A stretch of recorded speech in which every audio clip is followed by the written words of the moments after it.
हनुमान के मुंह से सीता का हाल सुनकर रामचंद्र ने प्रसन्न होकर कहा, हनुमान, जो काम कर आए हैं वह और किसी से नहीं हो सकता। गरुड़, वायु और हनुमान के सिवा और कोई समुद्र नहीं लांघ सकता। रावण की राजधानी लंका में देवता, दानव, गंधर्व, नाग और यक्ष भी नहीं जा सकते। यदि कोई साहस करके चला भी जाए तो उसका जीवित लौटना बहुत कठिन है। सुग्रीव के दूत को जैसा काम करना चाहिए वैसा ही इन्होंने किया और अपनी असाधारण वीरता का परिचय दिया।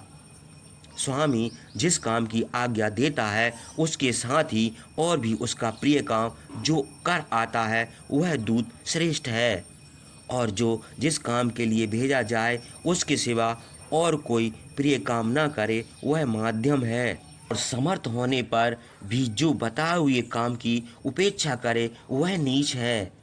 जो हो, हनुमान ने केवल स्वामी की आज्ञा का ही पालन नहीं किया बल्कि राक्षसों का अनादर करके सुग्रीव को प्रसन्न कर दिया है और शत्रु के सामने अपने को बलवान साबित कर दिया है।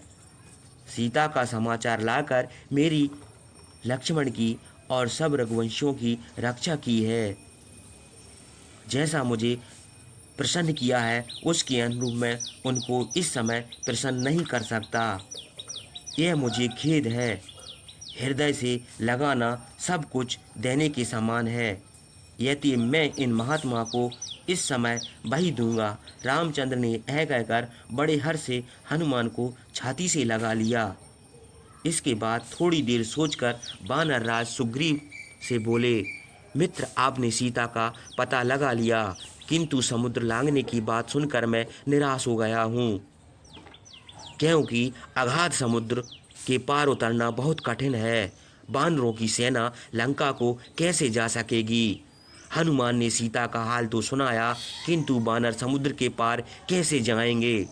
इसका क्या उपाय बताते हैं। रामचंद्र को फिर शोक हुआ। वे इस बात की चिंता करने लगे। रामचंद्र को चिंतित देखकर सुग्रीव उनका शोक दूर करने वाली बातें कहने लगे। हे वीर, आप साधारण मनुष्यों की तरह शोक से अधीर क्यों होते हैं? जैसे कृतघ्न मनुष्य उपकार को भुला देता है वैसे ही आप शोक को त्याग दीजिए। जब सीता का पता लग गया है, शत्रु का नगर भी देख लिया गया है, तब शोक करने का क्या प्रयोजन है? हे रामचंद्र, आपने शास्त्र का अध्ययन किया है, पंडित और बुद्धिमान हैं, यदि उत्साह नष्ट करने वाली साधारण बुद्धि को त्याग दीजिए। आप विश्वास रखिए, मैं समुद्र के पार जाकर लंका में घुसकर आपके शत्रु का विनाश करूंगा। जो शोक से पीड़ित रहता है उत्साह और उद्योग छोड़ देता है, उसके सब काम नष्ट हो जाते हैं और उसे बड़ी विपत्ति उठानी पड़ती है। जिन वानरों को आप देख रहे हैं ये बड़े वीर और पराक्रमी हैं। आपके काम के लिए बड़े उत्साह से आग में भी कूद सकते हैं। इनको प्रसन्न देखकर मुझे विश्वास है कि ये अपने पराक्रम से रावण को मारकर सीता लावेंगे। अब वह उपाय सोचना चाहिए जिससे पापी रावण मारा जाए, जिस उपाय से समुद्र में सेतु बांधा जाए और हम लोग लंका को देखें। सेतु बांधे बिना देवता और दानव भी लंका में पैर नहीं रख सकते। सेतु बनते ही बानरों की सेना लंका में पहुंचेगी और आपकी विजय होगी। इन स्वेच्छाचारी वीर बानरों को युद्ध में कोई नहीं जीत सकता। इनका उत्साह देखकर मुझे विश्वास है कि आपकी विजय होगी। आप शोक न कीजिए। शोक करने से बल और वीर्य नष्ट हो जाता है। वीर पुरुषों की वीरता ही उनका आभूषण है, इसलिए युद्ध में वीरता दिखाइए। महात्मा पुरुष खोई हुई वस्तु का शोक नहीं करते, क्योंकि शोक सब कामों का विनाश का कारण है। आप सब शास्त्र जानते हैं, बुद्धिमान और पंडित हैं। मैं आपका मंत्री हूँ, आप अवश्य विजय होंगे। जब आप धनुष लेकर युद्ध में खड़े होंगे तो तीनों लोकों में ऐसा कौन है जो आपका सामना कर सके। आप वानरों को जिस काम की आज्ञा देंगे उसमें हताश न होना पड़ेगा। शीघ्र ही समुद्र के पार उतरकर सीता को देखेंगे।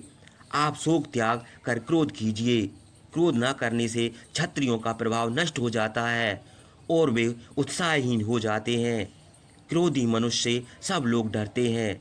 हम लोगों के साथ समुद्र के पार उतरने का उपाय सोचिए और यह विश्वास रखिए कि जब हमारी सेना समुद्र के पार पहुंच जाएगी तो विजय अवश्य होगी, क्योंकि इच्छा अनुसार रूप धारण करने वाले वीर बानर युद्ध में शिलाओं और वृक्षों से शत्रुओं को मार डालेंगे। किसी उपाय से हम समुद्र के पार उतर जाएं, फिर तो शत्रुओं को मरा हुआ समझिए। अब अधिक कहना व्यर्थ है, आप सर्वथा विजय होंगे। शकुन भी ऐसे ही देख पड़ते हैं, इसलिए मेरा मन बहुत प्रसन्न है। सुग्रीव के युक्ति संगत वचन सुनकर रामचंद्र ने हनुमान से कहा, हे वीर, मैं अपनी तपस्या के बल से समुद्र में सेतु बांधकर अथवा उसको सुखाकर उसके पार जा सकता हूँ। अब यह बताओ कि उस दुर्गम लंका में कितने किले हैं, रावण की सेना कितनी है, वहाँ के फाटक, चार दीवारी और राक्षसों के घर कैसे हैं। तुमने लंका को अच्छी तरह देखा है, तुम बड़े बुद्धिमान हो, जैसा तुमने देखा है वैसा ही कहो। रामचंद्र की यह बात सुनकर हनुमान बोले, मैं आपकी आज्ञा से लंका का हाल कहता हूँ, सुनिए। लंका जैसी दुर्गम और सुरक्षित है, राक्षस जैसे राजभक्त है, रावण की सेना जिस प्रकार विभक्त है, लंका जैसी समृद्धि है और समुद्र जैसा भयानक है, वह सब कथा कहता हूँ। लंका में हाथी, घोड़े और रथ बहुत हैं, बड़े मजबूत चार फाटक हैं, उनमें बड़े मजबूत परिध भी लगे हैं, फाटकों पर बाण, पत्थर और यंत्र रखे हैं। शत्रु की सेना वहां पहुंचते ही भगा दी जाती है। लोहे में बड़ी भयानक सैकड़ों तोपें भी लगी हैं। लंका के चारों ओर सुवर्ण में चार दीवारी है, उसमें मणि, मूंगा, मोती और वैदौर्ण जड़े हैं। उसी के किनारे बड़ी गहरी खाई है, उसमें अथाह पानी भरा है और मगर, घड़ियाल आदि बड़े बड़े जल जीव हैं। प्रत्येक द्वार पर एक एक पुल बना है और यंत्र से उसकी रक्षा की जाती है। शत्रु की सेना जब उस पुल पर जाती है तो यंत्र द्वारा खाई में फेंक दी जाती है। उस खाई में एक और बड़ा मजबूत सुवर्णमय पुल बना है, उसमें सोने के खंभे लगे हैं और बेदियां भी बनी हैं। हे रामचंद्र, राक्षस राज रावण युद्ध करने के लिए सदा तैयार रहता है। वह बड़ा धैर्यवान और सावधान है, वह स्वयं अपनी सेना की देखरेख करता है। लंका बड़े ऊंचे पर्वत पर बसी है, उस पर चढ़ने का कोई साधन नहीं है, इसलिए वहां पहुंचना बहुत कठिन है। देवता भी कठिनता से वहां जा सकते हैं। उसके चारों ओर पर्वत, वन, नदियां और किले हैं, इसलिए वह सब प्रकार से सुरक्षित है। लंका यहाँ से बहुत दूर समुद्र के उस पार है, समुद्र में नाव नहीं चल सकती। लंका में जाने का किसी और से रास्ता नहीं है, वह पर्वत के शिखर पर बसी है, इसलिए अमरावती के समान दुर्गम है। वहाँ हाथी, घोड़े, रथ और सेना बहुत है, अनेक प्रकार के यंत्र, असंख्य तोपें और बड़ी गहरी खाई से सुरक्षित है।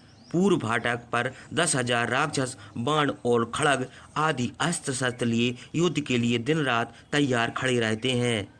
दक्षिण के फाटक पर 1,00,000 राक्षसों की चतुरंगी सेना रहती है। पश्चिम के फाटक पर युद्ध में कुशल सब अस्त्र शस्त्र लिए हुए 10,00,000 राक्षस रहते हैं। उत्तर के फाटक पर 1 करोड़ घुड़सवार और उतने ही रथी नियुक्त हैं। वे सब रावण के वंशज और प्रतिष्ठित हैं। वहाँ असंख्य घुड़सवार और रथी राक्षस रहते हैं। हे रामचंद्र, मैंने लंका के पुल तोड़ दिए, खाई पाट दी, चार दीवारी गिरा दी और समूची लंका को जला दी है। अब हम लोग किसी प्रकार से समुद्र पार करके लंका में पहुंच जाएं, तो मुझे विश्वास है कि बानरों की सेना निस्संदेह विजय करेगी। सेना के पहुंचने पर तो कहना ही क्या है, केवल अंगद, द्वैद, मेंद, जामवन, पनस, नल और सेनापति नील के चलने से ही काम हो जाएगा। इसलिए सेना ले चलने का कोई प्रयोजन नहीं है। अंगद आदि बानर और पर्वत से शोभित लंका का विध्वंस कर देंगे। उसकी चार दीवारी, फाटक, खाई और घर नष्ट कर देंगे। सह परिवार रावण का विनाश करके सीता को ले आवेंगे। यदि आप बानरों की सेना ले चलना चाहते हैं तो शीघ्र सैनिकों को आज्ञा दीजिए और शुभ मुहूर्त प्रस्थान कीजिए। हनुमान की बातें सुनकर महातेजस्वी रामचंद्र ने कहा, महाभयानक राक्षस की जिस नगरी का तुम बखान करते हो, मैं सत्य कहता हूँ शीघ्र ही उसका विध्वंस कर दूंगा। हे सुग्रीव, यह दोपहर का समय है। इस मुहूर्त में यात्रा करने से विजय होती है, इसीलिए इसी मुहूर्त में प्रस्थान करना चाहिए। दुष्ट रावण सीता को हर ले गया। वह भागकर कहीं भी जाए, किंतु उसे अवश्य मार डालूंगा। जिस प्रकार मरणासन रोगी औषध पीकर जीवन की आशा करता है, वैसे ही सीता मेरी यात्रा का हाल सुनकर जीने की आशा करेगी। आज उत्तरा फाल्गुनी है, कल हस्त नक्षत्र होगा, इसलिए इसी मुहूर्त में सेना लेकर प्रस्थान करना चाहिए। इस समय मेरी दाहिनी आंख की पलक फड़क रही है, इसलिए विश्वास है कि विजय अवश्य होगी। रावण को मारकर सीता को ले आऊंगा। यह सुनकर वानर राज सुग्रीव और लक्ष्मण उनकी प्रशंसा करने लगे। धर्मात्मा रामचंद्र ने फिर कहा, महावीर नल बलवान वानरों को लेकर मार्ग देखते हुए आगे चलें। फिर उन्होंने नील से कहा, वीर, जिस मार्ग में फल फूल, मधु और ठंडा पानी मिल सके, सघन वन हो, उस मार्ग से सेना ले चलो।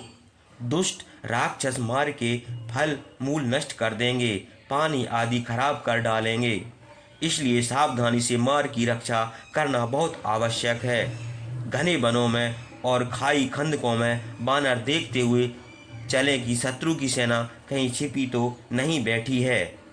थोड़ी सेना यहाँ रहने दो और सब ले चलो, क्योंकि यह काम बड़ा कठिन है और बड़े पराक्रम से सफल हो सकेगा। हजारों बलवान यूथब सेना लेकर समुद्र के वेग के समान चलें। पर्वताकार गज महाबली गवय और गवाक्ष उसी प्रकार सैनिकों के आगे चलें जैसे बैलों के आगे सांड चलता है। ऋषभ सेना की दाहिनी और वेगवान गंधमादन सेना की। मैं हनुमान के कंधों पर बैठकर सैनिकों को उत्साहित करता हुआ सेना के बीच में उसी प्रकार चलूंगा जैसे इंद्र ऐरावत हाथी पर सवार होकर चलते हैं। यम के समान क्रोधी लक्ष्मण अंगद के कंधे पर चढ़कर चलें, जैसे सार्वभौम हाथी पर सवार होकर कुबेर चलते हैं। महाबाहु जाम्बन सुषेण और वेगदर्शी सेना के पीछे उसकी रक्षा करते हुए चलें। रामचंद्र की यह आज्ञा सुनकर वानरराज सुग्रीव ने वानरों को चलने की आज्ञा दी। तब महापराक्रमी वानर पर्वतों के शिखरों से कूदने और कंदराओं से निकलने लगे। इस प्रकार धर्मात्मा रामचंद्र सेना लेकर दक्षिण दिशा को चले। उनके आगे और पीछे वानरों की बहुत बड़ी सेना चली। सुग्रीव से सुरक्षित सब वानर बड़े हर्ष से कूदते फांदते और गरजते हुए सुगंधित फल और मधु खाते पीते हुए दक्षिण दिशा को चले। कोई वानर बड़े गर्व से फूले हुए वृक्षों को उखाड़ लेते थे और आपस में एक दूसरे पर फूल आदि फेंकते थे। कोई किसी पर कूद पड़ता था, कोई किसी को गिरा देता था। वे गरज कर रामचंद्र के सामने कहते थे, सब राक्षसों सहित रावण को मारना है। महावीर ऋषभ, नील और कुमुद बड़ी सेना के साथ मार्ग साफ करते हुए आगे चले। कपिराज सुग्रीव रामचंद्र और लक्ष्मण के साथ सेना के बीच में थे। सेना में शत्रुओं का विनाश करने वाले असंख्य पराक्रमी वानर थे। महापराक्रमी सतबली 10 करोड़ वानरों के साथ सेना की रक्षा करता था। केसरी, पनस, गज और बलवान अर्क 100 करोड़ वानरों के साथ सेना की बाईं ओर रक्षा करते हुए चले। सुषेण और जामवन बहुत से रीछों की सेना के पीछे रक्षा करते हुए चले। सेनापति नील वानरों के उपद्रव को रोकता हुआ सेना की सब ओर देखभाल करता था। दरीमुख, प्रजंग, जम्ब और रभस सेना को शीघ्र चलने के लिए उत्साहित करते थे। चलते चलते सैकड़ों पर्वतों के बीच में अनेक प्रकार के वृक्षों से शोभित सहाय पर्वत मिला। उस पर्वत पर फूले हुए कमलों से शोभित तालाब थे। समुद्र के समान बहुत दूर में फैला हुए वानरों की सेना महाक्रोधी रामचंद्र के उग्र शासन से नगरों और देशों में किसी प्रकार का उपद्रव नहीं करती थी। जान पड़ता था भयानक समुद्र बड़े वेग से चला जा रहा है। जैसे घोड़ा चाबुक लगाने से बड़ी फुर्ती से चलता है, वैसे ही वे वानर बड़े वेग से चले जाते थे। हनुमान के कंधों पर रामचंद्र और अंगद के कंधे पर लक्ष्मण शुक्र और बृहस्पति के चंद्रमा और सूर्य के समान जान पड़ते थे। चारों ओर शुभ निमित्त देखकर लक्ष्मण ने रामचंद्र से कहा, आप शीघ्र ही रावण का विनाश करके सीता को लेकर अयोध्या लौटेंगे। हे रघुनंदन, इस समय अनेक प्रकार के शुभ शकुन देख पड़ते हैं। मंद सुगंध शीतल वायु सेना के अनुकूल चलती है। मृग और पक्षी मधुर बोली बोलते हैं। सब दिशाएं स्वच्छ हैं। सूर्य का प्रकाश निर्मल है। शुक्र आपके पीछे उदय है। ध्रुव नक्षत्र परिपूर्ण प्रकाशित है। सप्तऋषि भी बहुत निर्मल देख पड़ते हैं। इस प्रकार पर्वतों को हिलाते, वृक्षों से कूदते और गरजते थे। जैसे पके हुए धानों से पृथ्वी की शोभा होती है, वैसे ही उस समय वानरों से पृथ्वी की शोभा हुई। महाबाहु रामचंद्र असहाय और मल्ल पर्वत के आगे चलकर महेंद्र पर्वत पर पहुंचे। उस पर्वत के शिखर पर चढ़कर जल जीवों से शोभित समुद्र को देखा। फिर वहां से उतरकर लक्ष्मण और सुग्रीव के साथ समुद्र के किनारे के वन में गए। समुद्र तट की शिलाएं तरंगों से लगने से स्वच्छ हो गई थीं। समुद्र के तट पर पहुंचकर रामचंद्र ने सुग्रीव से कहा, हे सुग्रीव, हम लोग समुद्र के तट पर पहुंच गए। हम लोगों को जिस बात की चिंता हुई थी वह सामने आ गई। किसी उपाय के बिना इसके पार नहीं पहुंच सकते। अतएव यहाँ ठहर कर पार उतरने का उपाय सोचिए। सीता के विरह से दुखित रामचंद्र ने सुग्रीव से कहा कि हे कपिवर, सेना को ठहरने की आज्ञा दो और समुद्र के पार चलने का उपाय सोचो। कोई ऊथप अपना यूथ छोड़कर कहीं न जाए। कुछ वीर बानर सेना के चारों ओर घूमते रहें। यहाँ हम लोगों को राक्षसों से डर है। रामचंद्र की आज्ञा से लक्ष्मण और सुग्रीव ने समुद्र के किनारे सेना ठहरा दी। वानरों की सेना समुद्र के तट पर दूसरे समुद्र के समान शोभित हुई। समुद्र के किनारे बैठकर सब लोग पार उतरने का उपाय सोचने लगे। वानरों की किलकिलाने का ऐसा शब्द हुआ, तीनों भागों में विभक्त होकर वहां ठहरी समुद्र की लहरों को देखकर वानर बड़े प्रसन्न हुए। उनके सामने भयानक समुद्र था, उसका कहीं पार नहीं दिखाई देता था। समुद्र में अनेक प्रकार के जल जीव देख पड़ते थे। संध्या के समय फैन निकलता हुआ वह मानो हंसता था। तरंगें ऐसी मालूम होती थीं मानो वह नाच रहा था। चंद्रमा के उदय होने पर बाढ़ आती थी और चंद्रमा का प्रतिबिंब उसमें शोभित होता था। तिमी और तिमिंगिल आदि जल जंतु वायु के समान प्रचंड वेग से दौड़ते थे। बड़े भयानक फन वाले बड़े बड़े सांप रहते थे। कहीं कहीं पर्वत भी थे। समुद्र में अगाध जल था। मगर और घड़ियाल रहते थे। तरंगें उठती और गिरती थीं। जल हिलता था। सांप इस प्रकार चमकते थे मानो अंगार चमक रहे हों। मणियों के होने से समुद्र आकाश के समान और आकाश नक्षत्र के होने से समुद्र के समान